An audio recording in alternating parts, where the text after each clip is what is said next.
شروع تھے وہ جیسے السلام علیکم ورحمۃ اللہ کرتے ہیں تو انہوں نے کہا کہ آپ مالک ابن دینار ہو.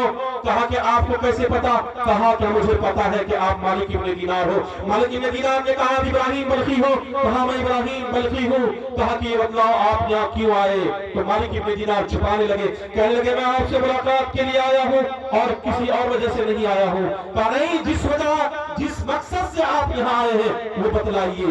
کہا کہ میں کسی مقصد سے نہیں آیا ہوں، صرف آپ سے ملاقات کے لیے آیا ہوں. کہا کہ نہیں مالک ابن دینار، تم یہ کہنے کے لیے آئے ہو ابراہیم بلخی سارے لوگ حج کرنے کے لیے آئے ہیں، سارے لوگوں کا حج قبول ہوا لیکن ابراہیم بلخی کا حج قبول نہیں ہوا. مالک ابن دینار اور قریب گئے، اس کے زانوں پر ہاتھ رکھا، رکھنے کے بعد پوچھا آخر تیرا حج قبول کیوں نہیں ہوتا؟ کہا سننا چاہتے ہو میرا حج قبول کیوں نہیں ہوتا؟ کہا سنا ہو تو صحیح، آخر تیرا حج قبول کیوں نہیں ہوتا؟ کہا میں ماں کا قاتل ہوں. کہا تم نے ماں کو کیسے قتل کیا؟ کہا رمضان کا مقدس مہینہ چل رہا تھا، میری ماں تندور پر روٹی بنا رہی تھی، میں شراب پی کر کے آیا تھا، نشے میں تھا، میں نے ماں سے روٹی مانگی، میری ماں نے مجھے منع کر دیا کہ بیٹا میں تمہیں روٹی نہیں دے سکتا، تم روزہ نہیں رکھتے، کم سے کم روزے دار کا خیال تو کر لے. ماں نے جیسے منع کیا، وہ نشے میں تھا. کہا میں نشے میں تھا مالک ابن دینار، میں نے ماں کو ایک تھپڑ مارا، ایک تھپڑ مارنے کی وجہ سے میری ماں تندور میں گری، وہ اللہ کی پیاری ہو گئی. قوم کے نوجوانوں سنو، ابراہیم بلخی نے کیا کہا مالک ابن دینار سے؟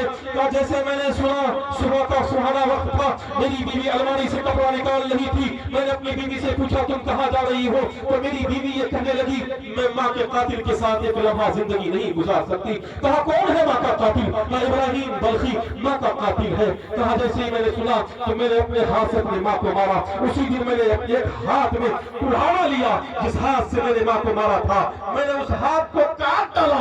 اے مالک ابن دینار سننا چاہتے ہو، جب حج کا موسم آتا ہے سارے لوگ حج کرنے کے لیے آتے ہیں تو ابراہیم بلخی بھی حج کرنے کے لیے آتا ہے. جب خانہ کعبہ کے قریب پہنچتا ہے آواز آتی ہے سارے لوگوں کا حج قبول ہوا. اے ابراہیم بلخی تیرا حج قبول نہیں ہوا اس لیے کہ تو ماں کا قاتل ہے. قوم کے نوجوانوں، اس لیے نوجوانوں ماں اور باپ کی بد دعا سے بچو. ماں اگر بد دعا دے دے، باپ اگر بد دعا دے دے تو ہم دنیا کے کسی گوشے میں ہم کامیاب نہیں ہو سکتے. انشاءاللہ ہم ماں کی خدمت کریں گے. کتنے لوگ ہاتھ اٹھا کے بتلائیں انشاءاللہ. آپ نے نام سنا ہوگا سعودی عرب کا، وہاں ایک جگہ ہے، اس جگہ کا نام ہے ریاض. جو لوگ حج کرنے جاتے ہیں وہ غالباً وہاں کی راجدھانی ہے. دو بھائی کا مقدمہ پہنچا. مقدمہ پہنچنے کے بعد دونوں بھائی نے کہا، چھوٹے بھائی نے یہ مقدمہ درج کیا تھا میری ماں ہے اس کی عمر 110 برس کی ہو گئی ہے، میرے بڑے بھائی ہے اس کی عمر 70 سے 80 برس کی ہو گئی ہے، اور وہ یہ چاہتا ہے، چھوٹا بھائی یہ چاہتا ہے کہ اب میں ماں کی خدمت خود کروں. قوم کے نوجوانوں سنو، جب صاحب نے کہا